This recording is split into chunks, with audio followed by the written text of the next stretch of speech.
పెదనాన్న మావయ్య నాకు జాబ్ వచ్చింది. అబ్బా చాలా సంతోషంగా ఉందిరా. నీకు జాబు రావద్దని అందరి దేవులకు మొక్కాను.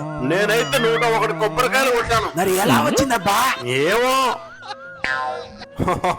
జీతం ఏమాత్రం ఉంటుందిలే, ఒక 20-30 వేలు. ఎంత మావయ్య? 1,00,000 రూపాయలే.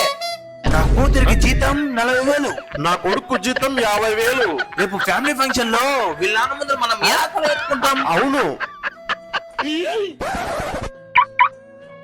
ఏంటి నాయనా అది? కారు పెదనాన్న.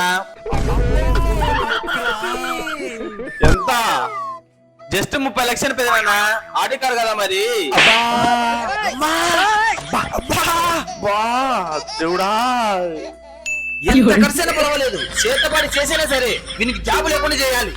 అవును, లేకుంటే మనశ్శాంతి ఉండదు మనకి.